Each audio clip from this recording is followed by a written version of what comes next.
Eagles cornerback Kelee Ringo finally saw significant snaps on Monday night against the Seahawks. Ringo was a guy that I was really high on in the draft. He was the number 24 player on my big board with a late first round grade. He fell all the way to the fourth round. He entered this game with only 22 defensive snaps played on the season, but he played 32 snaps in this game, rotating with Eli Ricks after Darius Slay underwent surgery that will keep him out for a few weeks. I thought watching the game he played well. PFF agreed. He was the highest graded coverage player for the Eagles during the game with a 79.7 coverage grade.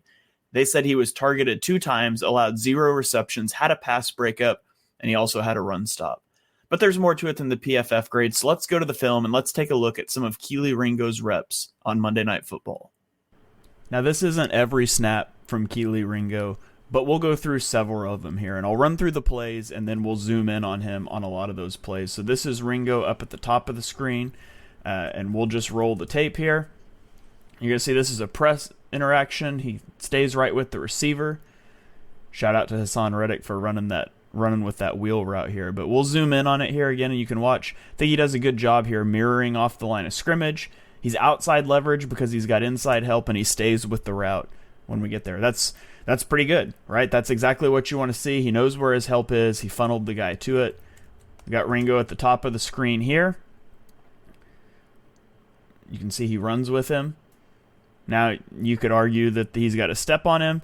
That's a hard throwing window, but what I like about this is he does a really good job in press coverage, staying patient. Notice he doesn't lunge at the receiver off the line. He lets the receiver come to him. Like, he's trying to get that press, but it's really important here that we don't lunge, and he doesn't. He stays with him, gets hands on, and then runs in that back pocket, and I think that's exactly what you want to see, again, from a corner.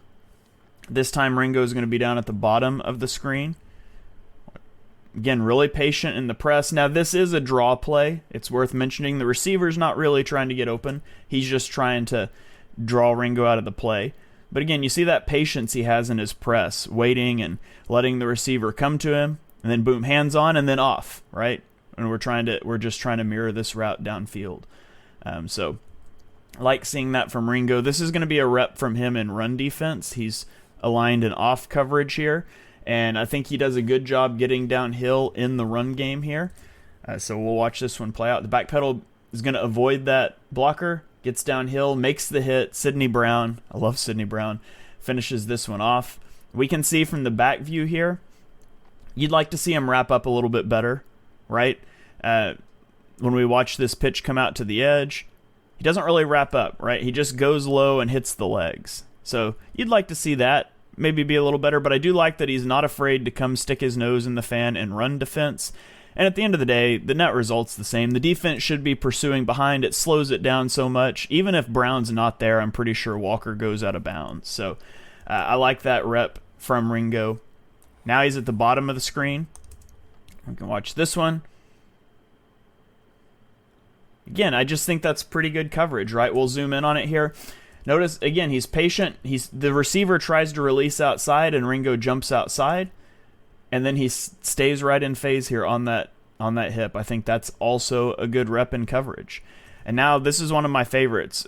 We're going to see Ringo at the bottom of the screen. This is going to be like an in-breaking route, and watch him break down on this. And you can also just kind of compare his reactions to James Bradberry at the top. Notice they're both playing off. Watch how Ringo, boom, triggers down on this route, while Bradberry is slower to do so. Now, Bradberry's route's breaking outside, but look, this route's breaking right now. Watch Bradberry's reaction. See that shuffle before he gets into it, right? Another shuffle there, and now we're trying to close, and the window's there to throw. But if you watch Ringo, boom, he just triggers downhill fast and follows this route. Now, you could throw that, right? But it's a drag, and I think he does a good job. We'll see it zoomed in again here. If we stay, just no wasted movement, triggers down on 16 there, another good rep. Now let's talk about another one here. This is his pass breakup. He's at the bottom. We're getting motion coming across. This is going to be an out route, and he's going to make a pass breakup. This was, I believe, a 2nd and 5, and I think he does a really good job here from off coverage, diving down, attacks the arm, ball comes out. Yeah, 2nd and 6. But my favorite thing here is watch you can't see the receiver as we zoom in here, but what I love, nose over the toes, right? Nose over toes. We're leaning forward. We're ready to break on this ball. And see right here, this big exaggerated step. This is your plant, and you're going to break out. So watch how quickly he's reacting to this as he sees this big step. Boom, we're driving downhill. No wasted movement. Attack the ball. Gets it out. Let's watch that one more time without me pausing it. Just watch how quickly he reacts once this throttle down happens from the receiver. So here it is. Boom, we're downhill. It's pretty good coverage. Love seeing that. Now he's going to be at the bottom of the screen. Let's watch this one play out. Running deep, step for step with the receiver. I mean, that's good stuff. You can trust him over the top here. Patient, gets hands on, gets hands off, funnels him to the sideline. Like, that squeeze to the sideline is so important because it makes this throw this much harder. If we watch it on the zoomed out view, see how he funnels him to the sideline? This is two-man, right? He doesn't have help over the middle. Now, there does happen to be a linebacker here because somebody stayed in to block, but he's not expecting. He's expecting this linebacker to be somewhere else. So pretend he's not there. So you're funneling this to the sideline, right? If you don't push him to the sideline and you let him work over the middle, there's more of a throwing window. You push it to the sideline, it's just a really tough throw to make. So like seeing that again from him. I thought he had good reps from off coverage, driving down, good reps in run defense, good reps in press, bailing deep. Here he is again at the bottom of the screen. You can watch this one. This is probably his roughest rep, in my opinion. And Drew Lock puts the ball over, but you can see, like, I think he gets beat here, but he's got the closing speed. The receiver's going to fake this little outside release and go, and I think he overplays it a little bit. He overreacts. See that little shuffle? He's off balance now. Now, I mean, if you're running a slant, that'd be wide open, but we're trying to get vertical here. But watch his closing speed, right?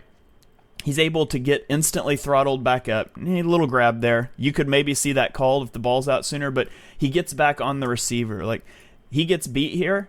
In my opinion, I would call this a bad rep, but the closing speed and the ability to get on his horse and go connect to the receiver here. Now, Drew Lock, if he plays this a little better, if this is, maybe a better quarterback, you see the safety coming down here.